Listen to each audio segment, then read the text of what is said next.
Malam itu, jalanan desa begitu sepi. Hanya suara angin dan ranting patah yang terdengar di antara kabut tebal.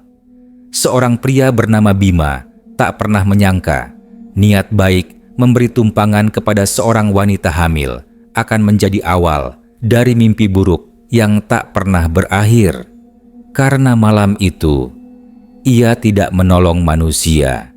Ia menjemput arwah yang belum pernah benar-benar pergi.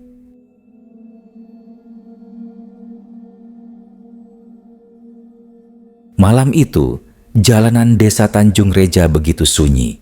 Tak ada kendaraan lewat, hanya suara jangkrik dan sesekali lolongan anjing dari kejauhan. Di bawah cahaya lampu motor yang temaram, Bima, pria 32 tahun yang baru pulang lembur dari kota, melajukan motornya pelan-pelan. Jam sudah menunjukkan pukul 11 lewat 15 menit malam dan kabut mulai turun tipis menutupi pandangan. Bima memang terbiasa lewat jalur itu. Jalan pintas melewati area sawah dan kebun singkong yang membentang panjang sebelum sampai rumahnya. Biasanya tidak ada apa-apa. Tapi malam itu terasa berbeda. Suasana terlalu sunyi, terlalu lengang, seolah seluruh alam sedang menahan napas. Saat Bima memutar gas sedikit, cahaya lampu motornya menyorot sesuatu di depan sana. Sekilas, ia melihat sesosok wanita berdiri di pinggir jalan. Wanita itu tampak hamil besar, mengenakan gaun panjang warna krem yang sudah kotor di bagian bawahnya. Rambutnya terurai menutupi sebagian wajah. Ia tampak berjalan perlahan, menunduk sambil memegang perutnya dengan satu tangan dan membawa tas kecil di tangan lainnya. Bima spontan mengerem motornya. Dalam hati, ia sempat ragu. Pikirannya berdebat antara ingin menolong atau melanjutkan perjalanan. Tapi nuraninya menang. Ia berhenti, menoleh, lalu bertanya dengan nada hati-hati. "Bu, sendirian malam-malam begini, mau kemana?" Wanita itu menatap pelan ke arah Bima. Tatapannya kosong tapi lembut, suaranya lirih nyaris bergetar. "Saya mau pulang, Mas. Rumah saya di ujung jalan ini." Bima menelan ludah. Meski dadanya mulai terasa tak nyaman, ia tak tega meninggalkan wanita itu begitu saja. "Ya sudah, sini, saya antar. Bahaya jalan sendiri malam-malam begini." Wanita itu tersenyum tipis, matanya basah, lalu mengucap terima kasih pelan. Ia naik ke boncengan tanpa banyak bicara. Tubuhnya terasa dingin. Bima bisa merasakannya, bahkan lewat jaket yang ia kenakan. Tapi ia berusaha tak berpikir aneh-aneh. "Mungkin kedinginan," gumamnya dalam hati. Mereka melaju pelan menembus kabut. Tidak ada percakapan, hanya suara mesin motor yang terdengar di antara desir angin dan bunyi serangga malam. Beberapa kali Bima melirik lewat kaca spion. Wanita itu hanya menunduk, rambutnya menutupi wajah. Namun yang membuat Bima merinding adalah bau hangus samar-samar yang tiba-tiba tercium, seperti bau kain terbakar. "Bu, ibu tadi bilang rumahnya di mana?" tanya Bima mencoba memecah suasana. Suara wanita itu terdengar pelan tapi jelas. "Terus saja, Mas. Belok kanan di depan pohon beringin. Nanti ada rumah yang masih menyala lampunya." Bima menatap jalan di depan. Pohon beringin?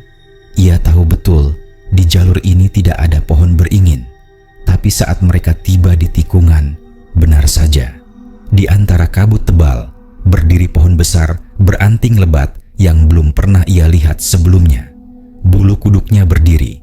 Ia menelan ludah dan tetap mengikuti petunjuk wanita itu. Setelah belok kanan, jalan berubah menjadi tanah berpasir dan di ujungnya tampak sebuah rumah kayu sederhana dengan lampu kuning redup menyala di terasnya. "Sudah sampai, Mas," ucap wanita itu lembut. "Terima kasih, sudah mau antar saya pulang." Bima berhenti di depan rumah itu. Ia mengangguk sopan, merasa lega akhirnya perjalanan selesai. Tapi Sebelum ia sempat berpamitan, wanita itu berkata, "Pelan, Mas, masuklah sebentar. Suami saya pasti ingin berterima kasih juga." Bima sempat menolak, tapi ekspresi wanita itu begitu memohon, matanya berkaca-kaca, seperti seseorang yang benar-benar kesepian. Akhirnya, ia mengangguk pelan. "Iya, Bu, sebentar saja ya." Wanita itu tersenyum samar, lalu berjalan menuju pintu rumah.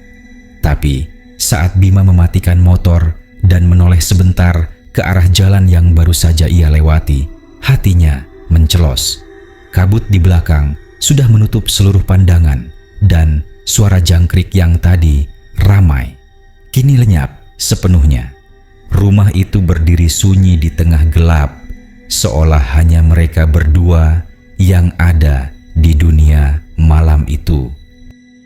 Langkah Bima terasa berat ketika mengikuti wanita hamil itu menuju teras rumah. Suara langkah kakinya berpadu dengan bunyi lantai kayu yang berderit pelan. Lampu gantung di teras berayun perlahan, seperti tertiup angin yang entah datang dari mana. Dari jarak dekat, rumah itu tampak tua. Dindingnya dari papan jati yang sudah mulai lapuk, catnya mengelupas, dan di beberapa bagian terlihat bekas gosong hitam seperti pernah terbakar. Wanita itu membuka pintu dengan perlahan. Engsel pintunya berdecit panjang, memecah keheningan malam. "Mas, masuk saja. Jangan sungkan," katanya sambil menoleh. Senyumnya samar tapi menenangkan. Bima menarik napas pelan dan melangkah masuk. Begitu kakinya menginjak ruang tamu, hawa di dalam rumah langsung berbeda. Dingin tapi lembab, seperti udara setelah hujan, bercampur aroma hangus samar yang entah kenapa makin terasa. Ruang tamunya sederhana. Ada meja kayu bulat di tengah, beberapa kursi rotan, dan rak tua penuh dengan bingkai foto keluarga. Tapi yang membuat Bima heran, semua foto itu tampak sedikit buram, seolah kabut ikut terperangkap di dalam bingkainya.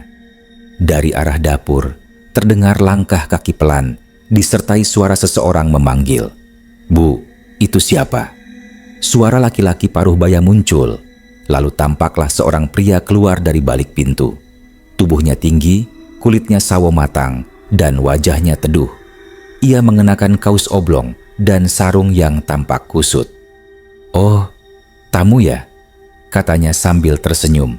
Wanita hamil itu mengangguk. "Iya, Mas, ini baik sekali.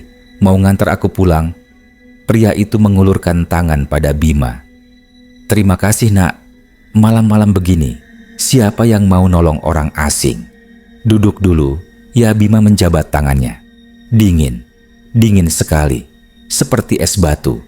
Tapi ia tak ingin terlihat tidak sopan. "Iya, Pak, nggak apa-apa. Cuma kebetulan lewat aja tadi." Tak lama, seorang anak laki-laki sekitar 10 tahun muncul dari kamar, membawa gelas berisi air putih. "Ini, Pak." "Ah, ini anak saya," ujar sang pria sambil tersenyum. "Namanya Rio." Anak itu hanya menatap Bima tanpa banyak bicara. Tatapannya tajam tapi datar, seolah sedang menilai seseorang yang baru pertama kali ia lihat namun sudah dikenal lama. Di sudut ruangan, Bima juga melihat seorang wanita tua duduk di kursi goyang, mengenakan daster lusuh, sibuk merajut sesuatu. Wanita itu tak menoleh, tapi bibirnya bergerak pelan, seperti bergumam doa yang tidak jelas. Bima mulai merasa janggal. Udara makin berat, dan cahaya lampu redup membuat bayangan-bayangan di dinding tampak bergerak sendiri. Tapi ia tetap menahan diri. "Bu, saya pamit dulu ya. Udah malam." Takut keluarga di rumah khawatir wanita hamil itu menoleh cepat, matanya sedikit melebar. "Sebentar aja, Mas. Minum dulu. Suami saya pasti nggak enak kalau Mas langsung pergi." Nada suaranya berubah agak tegas, seperti memohon tapi juga memaksa. Bima ragu. Tapi karena tak ingin dianggap tidak sopan, ia duduk di kursi rotan yang disodorkan. Pria paruh baya itu ikut duduk berhadapan, sementara anak dan wanita tua tetap di tempat masing-masing. Suasana hening sejenak, hanya suara jarum jam yang berdetak pelan dari dinding. "Mas kerja di mana?" tanya si pria ramah. "Di kota, Pak. Baru pulang lembur," jawab Bima. "Wah, kerja keras ya? Tapi hati-hati kalau lewat jalan situ malam-malam. Banyak orang bilang suka ada yang menyapa." Nada ucapannya pelan, tapi senyumannya tetap tak berubah. Bima menelan ludah. "Menyapa?" ulangnya, mencoba tersenyum. Si pria hanya terkekeh. "Ya, orang-orang yang belum sempat pulang. Tapi malam ini Mas beruntung bisa bantu istri saya pulang." Bima hanya mengangguk kikuk. Hatinya mulai tak tenang. Ia memandang wanita hamil itu. Wajahnya pucat, tapi masih tersenyum tenang sambil mengelus perutnya. "Tinggal berdua di sini ya, Pak?" tanya Bima basa-basi. "Enggak, kami tinggal berlima," jawab si pria santai. Bima menatap sekeliling. "5? Tapi saya cuma lihat 4 orang." Suami itu menatapnya dalam-dalam. Senyumnya perlahan hilang. "Yang satu lagi masih di dalam," katanya lirih. "Masih di dalam mana, Pak?" "Di dalam kamar belakang. Dia belum mau keluar sejak malam itu." Suara perempuan tua di kursi goyang mendadak berhenti merajut. Tangannya menggantung di udara dan bibirnya bergetar pelan. "Sudah, jangan diceritakan," bisiknya. Tapi suami wanita itu malah tertawa pelan, getir, lalu menatap Bima kembali. "Mas tahu nggak, rumah ini dulu pernah terbakar habis. Kami semua nggak sempat keluar." Darah Bima seolah berhenti mengalir. Ia refleks memandang sekeliling. Dinding yang gosong, lantai kayu yang menghitam, dan bau hangus yang makin kuat seolah muncul dari dasar rumah itu. Wanita tua di kursi goyang mulai bergumam pelan. Suaranya seperti doa yang bercampur isak. Anak kecil itu kini menatap Bima sambil bertanya dengan nada polos tapi dingin. "Mas, kalau orang terbakar hidup-hidup rasanya sakit enggak?" Bima merinding dari ujung kepala sampai kaki. Ia berdiri spontan. Kursi bergeser keras ke belakang. "Pak, Bu, saya pamit. Terima kasih atas jamuannya, tapi saya harus pulang." Namun sebelum ia melangkah, wanita hamil itu berdiri dan berkata, "Pelan, sebentar saja lagi, Mas. Temani kami. Kami kan sudah lama sendirian." Wajahnya mulai berubah. Kulit di lehernya tampak memerah, lalu mengelupas perlahan seperti lilin yang mencair. Suara bayi menangis tiba-tiba terdengar dari kamar belakang. Keras, panjang, dan memekakan telinga.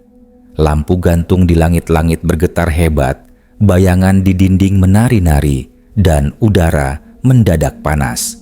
Saat Bima menoleh ke arah pintu, ia melihat bayangan api menjalar dari celah-celah lantai kayu. Wanita tua di kursi goyang menatapnya dengan mata kosong dan berkata, "Serak, jangan lari. Kalau kau keluar, kau akan lihat apa yang kami lihat malam itu." Bima gemetar. Ia tak tahu apakah harus berdoa atau berteriak. Tubuhnya kaku, matanya terpaku pada wajah mereka yang kini berubah hitam dan melepuh, persis seperti mayat terbakar. Dan dari perut wanita hamil itu terdengar suara letupan kecil, diikuti tangisan bayi yang kini seperti berasal dari dalam dinding. Bima berbalik dan mencoba berlari ke pintu. Tapi ketika ia menarik gagangnya, pintu itu tak bisa dibuka. Suara laki-laki paruh baya itu menggema pelan dari belakang. "Mas, nggak usah takut. Dulu kami juga minta tolong begitu, tapi tak ada yang datang." Bima menoleh dengan napas terengah, tapi yang dilihatnya kini bukan manusia, melainkan 4 sosok hitam gosong berdiri di tengah ruangan dengan mata menyala merah seperti bara api. Dan di antara mereka, bayi kecil menangis. Suaranya membuat seluruh bulu kuduk Bima berdiri. Bima berdiri mematung di depan pintu yang tak bisa dibuka. Tangannya gemetar saat menarik gagang pintu berkali-kali, tapi tetap tak bergerak. Rasanya seperti ditahan dari dalam, atau mungkin dari luar. Dia sendiri tak tahu. Hawa di dalam rumah semakin panas, tapi bukan hangat seperti rumah biasa, melainkan panas yang menyesakkan, seperti udara di dalam tungku. Dari belakang terdengar suara lembut namun menggetarkan. "Mas, duduk dulu." Suara itu berasal dari wanita hamil tadi, yang kini berdiri di dekat meja. Wajahnya tampak mulai rusak. Kulit di pipinya mengelupas, memperlihatkan daging gosong yang menghitam di bawahnya. Tapi anehnya, senyum di bibirnya tetap sama. Senyum lembut seorang ibu yang sedang memohon agar tamunya tidak pergi. Bima mundur selangkah, tubuhnya kaku, napasnya pendek-pendek. Ia mencoba bicara, tapi suaranya nyaris tak keluar. "Bu, saya harus pulang." Wanita itu melangkah pelan. Setiap langkahnya meninggalkan bekas hitam di lantai kayu, seperti bara yang membakar. "Mas, nggak usah takut. Kami cuma ingin mengobrol. Sudah lama sekali tidak ada yang datang ke rumah ini." Dari belakang wanita itu muncul suaminya. Kini matanya tampak berbeda.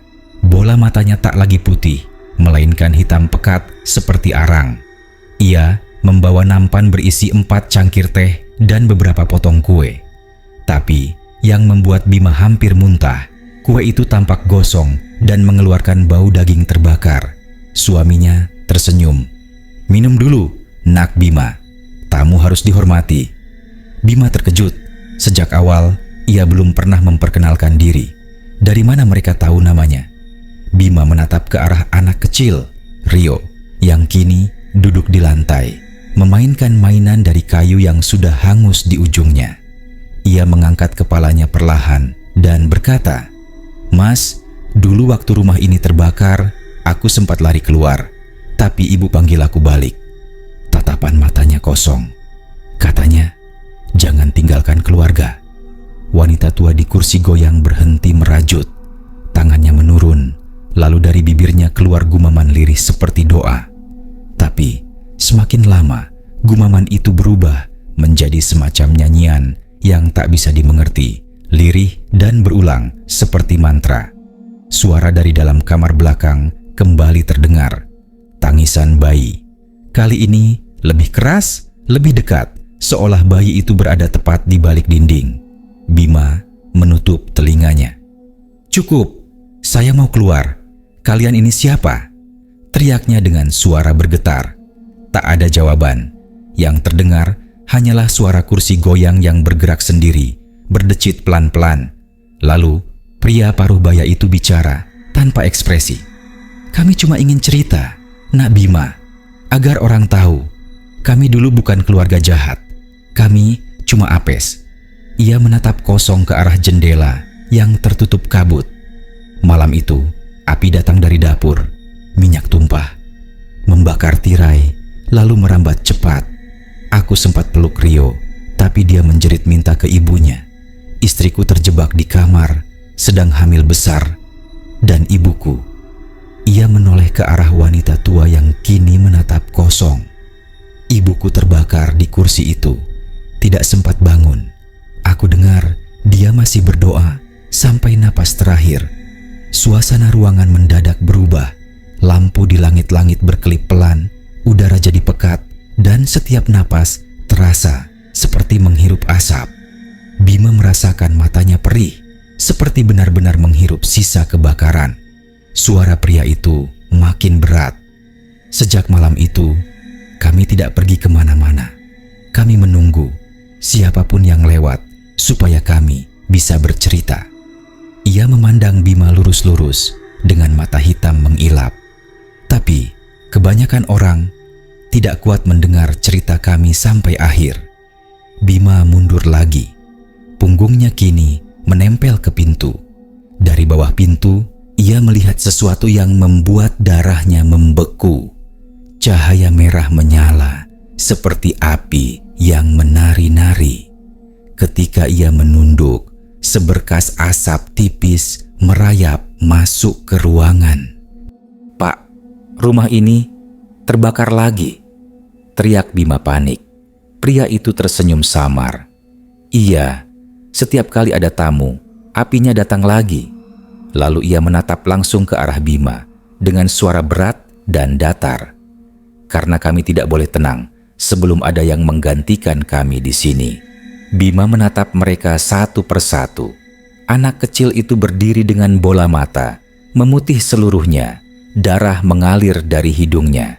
Wanita hamil mulai mengerang kesakitan sambil memegang perutnya yang bergerak-gerak tak wajar, seperti sesuatu di dalamnya sedang berusaha keluar. Wanita tua di kursi goyang kini tertawa kecil, giginya tanggal satu persatu. Asap makin tebal.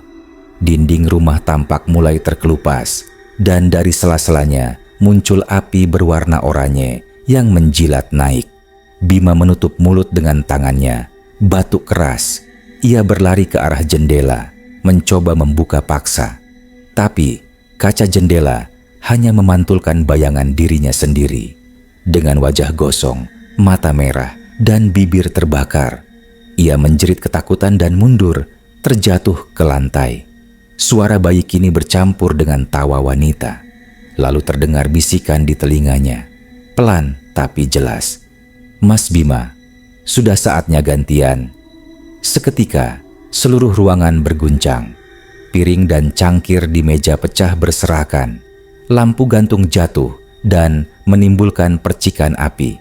Wanita hamil menjerit keras, suara tangisnya bercampur dengan suara bayi. Lalu tubuhnya terkulai, matanya kosong. Bima menutup wajahnya dengan tangan, memaksa berdiri dan berlari ke arah pintu belakang. Ia menabrak apapun yang ada di depannya. Meja, kursi, bahkan bayangan hitam yang mencoba meraih kakinya. Pintu belakang terbuka sedikit, menampakkan halaman gelap di luar. Tapi di saat ia hampir keluar, suara pria paruh baya itu menggema lagi, lebih dalam dan berat, seperti berasal dari dasar bumi. "Kalau kau keluar, jangan lupa lihat ke belakang. Biar tahu siapa yang kau tolong tadi malam." Bima menoleh, dan seketika tubuhnya kaku. Wanita hamil itu kini berdiri di belakangnya. Wajahnya hangus, matanya putih, sambil menggendong bayi kecil yang menangis tanpa suara. Bayi itu menatapnya, dan di mata bayi itu, Bima melihat pantulan dirinya sendiri, terbakar hidup-hidup. Teriakan Bima memecah malam, tapi hanya terdengar seperti gema di dalam rumah itu. Gelap, sunyi. Angin malam menusuk masuk lewat jendela tua yang terbuka setengah. Tirai kumal berayun pelan, menimbulkan suara gesekan yang entah kenapa terdengar seperti bisikan. Bima duduk di ruang tamu rumah itu. Rumah yang tadi terlihat seperti rumah biasa dari luar, tapi sekarang rasanya seperti penjara yang sunyi dan dingin. Di depan sana, Ningsih, wanita hamil yang ia tumpangi tadi, tampak berdiri di dapur. Tubuhnya membelakangi Bima. Dari posisi duduknya, Bima bisa melihat bahunya bergerak naik turun, seperti sedang menyiapkan minuman. "Sebentar ya Mas Bima, saya buatin teh dulu, biar hangat." Suara Ningsih lembut tapi aneh, seperti keluar dari dua mulut sekaligus. Satu suara manusia, satu lagi serak seperti dari dalam dada kosong. Bima berusaha tersenyum meski hatinya tak tenang. Ia menatap jam dinding tua di ruang itu. Jarumnya berhenti di angka 11.46. Terdengar suara air dituangkan ke gelas, tapi tak ada langkah kaki. Lalu, kling, suara pecahan kaca terdengar dari dapur. Bima refleks berdiri. "Bu Ningsih, nggak apa-apa?" Tak ada jawaban. Hanya suara napas berat dari arah sana, pelan tapi dalam, seperti seseorang yang baru saja selesai menangis. Beberapa detik kemudian, Ningsih muncul dari balik pintu dapur. Ia membawa nampan berisi 2 gelas teh. Tapi Bima langsung merinding. Tangan Ningsih yang memegang nampan itu penuh luka. Kulitnya seperti melepuh dan menghitam. Bahkan sebagian jari terlihat menempel tidak wajar, seperti meleleh. Ia meletakkan teh itu di atas meja dan tersenyum. "Silakan, diminum, Mas Bima." Bima menatap gelas itu. Cairannya hitam, pekat, berbau gosong seperti air arang. Ia pura-pura tersenyum, tapi jelas tak berani menyentuhnya. Suasana ruang tamu makin dingin.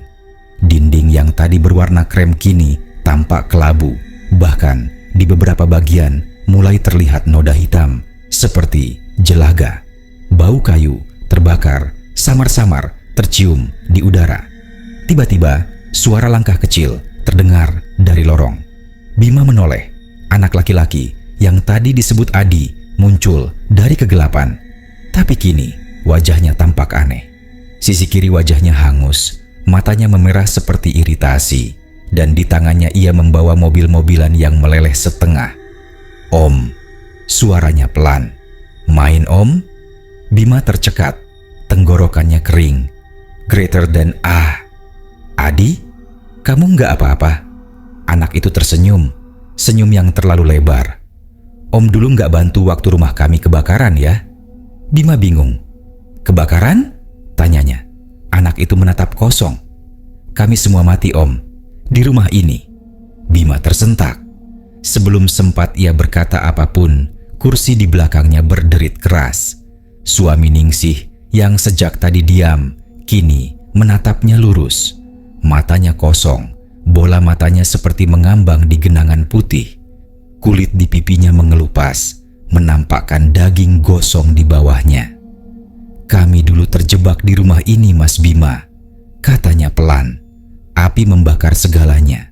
Kami teriak minta tolong, tapi nggak ada yang datang." Suara Ningsih menyusul pelan dari belakang. "Sampai akhirnya kami lebur dengan abu rumah ini." Bima berdiri spontan, langkahnya gemetar. "Tunggu, apa maksud kalian?" Tapi tiba-tiba lampu di ruang tamu padam. Yang tersisa hanyalah cahaya redup dari arah dapur. Warna merah kekuningan seperti nyala api. Dinding mulai mengelupas, cat-catnya rontok menampakkan arang di baliknya. Suhu udara berubah drastis, membuat keringat dingin mengucur di kening Bima. Ketika ia menoleh lagi, ketiga orang itu sudah berdiri bersama di tengah ruangan. Kulit mereka mulai mengelupas dan menetes, seperti lilin yang mencair. Dari tubuh mereka keluar asap tipis. "Kamu udah bantu kami pulang, Mas Bima," kata Ningsih. Suaranya kini seperti gema dari perut kosong. "Sekarang giliran kamu tinggal di sini." Bima mundur, jantungnya berdegup tak karuan. Ia menoleh ke pintu depan dan berlari ke sana. Tapi pintu itu tak bisa dibuka. Ia menarik, menendang, tapi pintu seolah menyatu dengan tembok. "Lebih besar dari, lepaskan aku," teriaknya. Dari belakang terdengar suara bayi menangis. Ningsih menatap ke arah suara itu dengan mata kosong. "Itu anakku yang ikut terbakar dalam kandungan." Ia berjalan menuju sumber suara dan setiap langkahnya meninggalkan jejak bara di lantai. Aroma daging terbakar semakin tajam. Bima gemetar. Ia berlari mencari jalan lain, tapi lorong-lorong rumah itu kini berubah. Tidak lagi seperti rumah, melainkan lorong gelap, berliku dengan dinding berlapis jelaga. Dari setiap sudut muncul wajah-wajah hangus yang berbisik. "Kami terbakar hidup-hidup, kami terbakar hidup-hidup." Bima menjerit dan menutup telinganya. Tiba-tiba, tangan hangus menembus dinding, mencoba meraih tubuhnya. Ia berlari sekuat tenaga, menghantam pintu belakang, dan pintu itu akhirnya terbuka dengan hentakan keras. Begitu ia keluar, udara malam langsung menyambutnya. Tapi anehnya, halaman rumah itu bukan halaman biasa. Yang terbentang hanyalah abu kelabu sejauh mata memandang. Tidak ada pohon, tidak ada jalan, hanya puing dan bara kecil yang masih berasap. Di kejauhan, rumah itu berdiri lagi, tapi kini dalam bentuk aslinya. Gosong, hangus, tanpa atap. Dan di jendela lantai 2, Bima melihat Ningsih berdiri sambil menggendong sesuatu. Ia tersenyum, lalu berkata lirih dari kejauhan, "Makasih udah nganter kami pulang, Mas Bima." Tangisan bayi kembali terdengar, diikuti jeritan samar dari dalam rumah. Bima berlari tanpa menoleh lagi. Ia tak tahu bagaimana akhirnya bisa sampai ke jalan besar. Tapi malam itu, ia bersumpah tak akan pernah berhenti di tengah jalan sepi lagi. Angin malam menggigit kulit Bima saat ia menuntun motornya pelan melewati jalan tanah yang gelap. Nafasnya masih tersengal, tubuhnya lemas, seolah baru keluar dari mimpi buruk. Tapi semua yang baru saja terjadi terlalu nyata. Bau arang masih menempel di kulitnya. Ia menatap ke belakang, ke arah rumah tempat ia nyaris mati barusan. Tapi kini, rumah itu tidak ada. Yang tersisa hanya lahan hitam gosong penuh rumput liar. Tiang-tiang arang berdiri seperti tulang belulang. Tak ada tanda kehidupan, tak ada suara. Hanya angin yang berdesir membawa bau tanah basah dan abu. Astaga, itu rumahnya. Kebakar? Gumam Bima gemetar. Ia yakin tadi masuk ke rumah yang utuh dengan lampu, kursi, dapur, dan keluarga di dalamnya. Tapi sekarang hanya puing, hitam, dan lapuk. Bima buru-buru naik ke atas motornya. Tangannya gemetar saat menekan tombol starter. Sekali, dua kali, mesin tidak mau menyala. "Ayo dong, jangan macet sekarang." Ketiga kalinya baru mesin hidup dengan suara serak. Ia langsung menarik gas, melaju cepat ke arah jalan utama. Tapi semakin jauh ia pergi, perasaan aneh mulai muncul. Jalan yang ia lewati tampak asing. Padahal seharusnya jalur itu sama seperti waktu datang tadi. Kini di kanan kiri hanya hamparan sawah gelap dan pepohonan besar tanpa daun. Tak ada rumah, tak ada papan penunjuk jalan. Suara jangkrik lenyap. Yang terdengar hanyalah suara mesin motor dan hembusan angin. Beberapa meter kemudian, lampu motor Bima tiba-tiba berkelap-kelip. Cahaya redup, lalu mati total. Jalan gelap gulita. Sial, Bima menghentikan motor, mencoba menepuk-nepuk lampu. Tapi seketika bulu kuduknya berdiri. Dari kaca spion, ia melihat bayangan seseorang duduk di jok belakangnya. Seseorang dengan wajah hangus, rambut gosong, dan mata menyala merah. Bima sontak menoleh ke belakang. Kosong, tak ada siapa-siapa. Nafasnya memburu, matanya liar memandang sekitar. Tapi begitu ia menatap ke arah spion lagi, bayangan itu muncul kembali, lebih dekat. Sosok wanita hamil dengan wajah meleleh tersenyum lebar. "Mas Bima, nggak pamit sama saya?" Suara itu bergema di telinganya, padahal mulut sosok itu tak bergerak. Bima menjerit dan memutar gas sekuat tenaga. Motor melaju kencang, menembus kegelapan, tapi entah kenapa, jalan itu seperti tak berujung. Pohon-pohon terus berganti, tapi tak ada perkampungan, tak ada lampu, tak ada akhir. Angin yang menerpa wajahnya kini membawa bau daging terbakar. Tiba-tiba, suara lain muncul. Suara anak kecil tertawa, diikuti bisikan pelan, "Om, main yuk." Suara itu datang dari arah helmnya, seolah ada yang berbisik tepat di telinganya dari dalam helm. Bima tak tahan lagi. Ia hentikan motor di pinggir jalan dan membuka helm sambil berteriak histeris, "Pergi kalian!" Namun begitu ia menoleh ke kanan, sesuatu membuat darahnya membeku. Di sisi jalan, berdiri sosok Adi, anak laki-laki itu, dengan pakaian sekolah terbakar di sebagian tubuhnya. Ia berdiri sambil memegang mobil-mobilan meleleh. "Om, main di rumahku lagi?" "Ya." Adi melangkah maju, tubuhnya berasap, dan dari dadanya menetes cairan hitam seperti arang cair. Bima mundur, lalu menyalakan motor lagi dan kabur sekuat tenaga. Sepanjang jalan, bayangan-bayangan hangus muncul di pinggir jalan, menatapnya diam. Ada yang membawa bayi, ada yang duduk memeluk abu. Semua wajah mereka hangus, tapi matanya bersinar merah di kegelapan. Mereka masih di sini, gumam Bima lirih sambil terus memacu motornya. Beberapa menit kemudian, akhirnya ia melihat lampu rumah dan jalan besar. Ia merasa lega, tapi hanya sesaat. Karena begitu ia melintasi tikungan terakhir, pemandangan di depannya membuat jantungnya berhenti. Rumah itu berdiri di depan jalan lagi, utuh seperti semula. Lampu teras menyala, pintu terbuka lebar, dan di sana, di depan rumah, berdiri Ningsih. Ia tersenyum lembut meski wajahnya hangus sebagian. Di gendongannya, bayi yang dulu menangis kini diam menatap Bima dengan mata hitam penuh bara.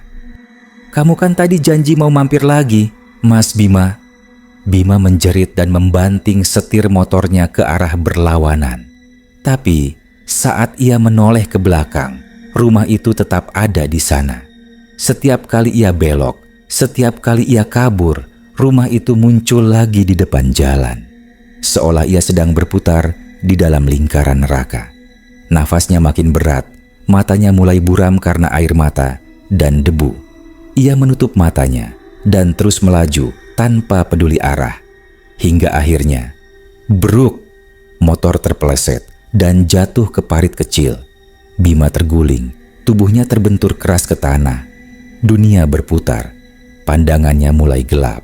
Sebelum semuanya benar-benar hilang, ia sempat melihat sesuatu. Dari kejauhan, rumah itu perlahan menghilang, tapi suara Ningsih masih menggema di telinganya. "Kami cuma pengen pulang, Mas Bima, dan sekarang kamu udah jadi bagian dari rumah ini."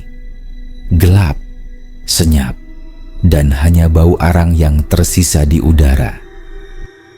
Udara malam terasa berat. Kabut turun lebih tebal dari sebelumnya, menelan jalan kecil yang Bima lalui seperti laut putih tak bertepi.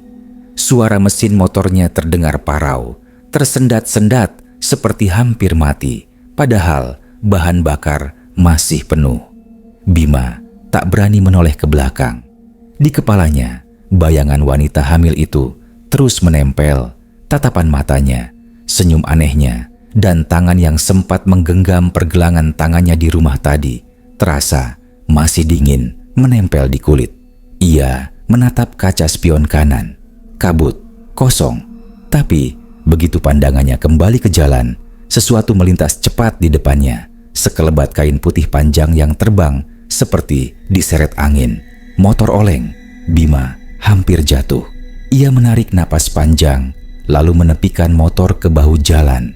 Semua sunyi. Tidak ada suara jangkrik, tidak ada anjing menggonggong.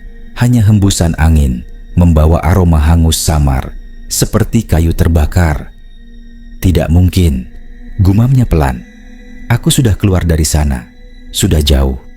Tapi saat ia menatap ke arah jalan belakang, di kejauhan, ia melihat kilatan cahaya merah, seperti pantulan api yang menari di udara. Ia menelan ludah. Rumah itu masih tampak, tapi kini bentuknya tak utuh. Hanya rangka kayu hangus dan cerobong batu bata yang menjulang berdiri di tengah ladang kosong. "Tuhan, tadi aku di sana. Aku masuk ke rumah itu." Ia mematikan motor, menutup mulutnya dengan tangan. Jantungnya berpacu.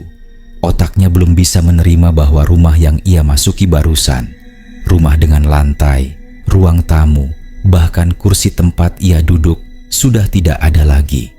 Bima menatap tangannya.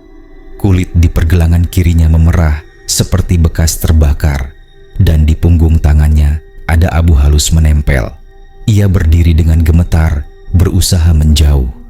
Tapi baru beberapa langkah, suara tangisan bayi terdengar samar dari balik kabut.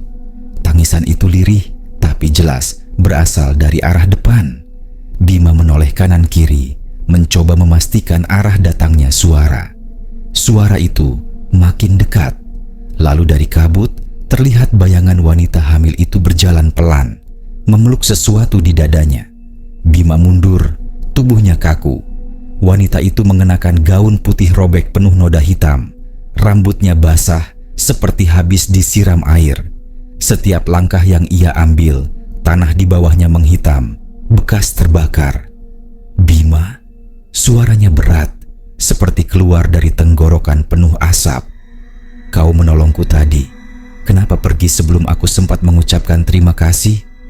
Bima mundur hingga punggungnya menyentuh motor. "Aku cuma bantu nganter, Mbak. Aku nggak mau apa-apa. Aku mau pulang." Wanita itu tersenyum samar, lalu menatap bayi dalam pelukannya. "Aku juga dulu mau pulang, tapi rumahku terbakar sebelum sempat aku melahirkan." Tangisan bayi itu berubah jadi jeritan tajam. Suara api tiba-tiba muncul di sekitar Bima. Kabut memerah, udara panas. Bima menutup wajahnya, tapi begitu membuka mata lagi, ia tak lagi di jalan desa, melainkan berdiri di tengah ruang tamu rumah itu yang sekarang terbakar lagi, seperti tadi malam tak pernah berhenti. "Tidak, kakak." Ia berlari, mencari pintu, tapi yang dilihat hanya dinding-dinding abu yang berubah bentuk. Wajah suami wanita itu muncul dari balik bara. Matanya kosong, senyumnya lebar. "Kami senang kau datang lagi, Bima. Sekarang temani kami sampai subuh." Dari atas langit-langit yang ambruk, bayi itu menangis keras. Bima menutup telinga, tapi suara itu justru muncul di dalam kepalanya. "Kau sudah menggendongku tadi, kan? Kenapa lepaskan aku? Kau akan ikut terbakar bersamaku." Bima menjerit, memukul-mukul dinding yang panas. Darah menetes dari tangannya, tapi ia terus menghantam sampai sebagian dinding itu runtuh. Dan di baliknya tampak jalan desa yang tadi ia lalui. Dengan sekuat tenaga, ia menerobos keluar. Asap tebal mengepul dan suara tawa keluarga itu menggema di belakangnya seperti gema dari bawah tanah. "Kami akan mengantar sampai rumahmu, Bima." Ia berlari tak henti sampai jalan mulai terlihat normal, sampai suara jangkrik kembali terdengar, sampai udara kembali dingin dan kabut menipis. Ketika menoleh ke belakang, rumah itu sudah tak ada lagi. Bima akhirnya sampai ke pos ronda dekat jalan utama. Di sana, seorang bapak tua sedang duduk sambil menyalakan lampu Petromax. "Loh, nak, kamu dari arah sana?" "Iya, Pak." Bima terengah. "Tadi ada rumah kebakaran, saya hampir..." "Rumah?" Bapak tua itu memotong dengan dahi berkerut. "Di arah itu nggak ada rumah lagi dari 20 tahun lalu. Dulu memang pernah ada, tapi kebakar. Satu keluarga mati di situ. Ibu hamil, suaminya, anak kecil, sama ibunya juga." Bima terpaku, mulutnya kering. Ia tak sanggup bicara. Kepalanya seperti berhenti berpikir. Bapak tua itu menatapnya aneh, lalu berkata lagi, "Pelan. Kamu jangan bilang tadi nganter orang dari arah situ, nak." Bima tak menjawab. Ia hanya menatap ke bawah. Tangannya gemetar hebat. Dari saku jaketnya jatuh sebuah benda kecil, selembar foto hangus. Dalam foto itu ada wanita hamil dan keluarganya, berdiri di depan rumah yang sama, persis dengan yang tadi ia datangi. Dan di ujung kanan foto, tampak bayangan samar dirinya sendiri, seperti seseorang yang ikut terfoto tanpa sadar. Keesokan paginya, saat warga datang ke lokasi yang disebut Bima, mereka hanya menemukan tanah hitam berabu dan sisa pondasi batu tua. Tapi di antara abu itu ada bekas roda motor yang masih baru dan jejak kaki Bima yang berakhir tepat di depan sisa pondasi. Tidak ada jejak keluar. Sejak malam itu, Bima tak pernah terlihat lagi. Motornya memang ditemukan, tapi jejak langkahnya berhenti di depan rumah yang seharusnya sudah lama hangus menjadi abu. Beberapa orang yang lewat di jalan itu masih sering mendengar tangisan bayi dan melihat seorang wanita hamil berdiri di tengah kabut menunggu tumpangan. Jadi kalau suatu malam kau berkendara sendirian dan ada yang meminta dijemput, pikirkan baik-baik, apakah dia benar-benar masih hidup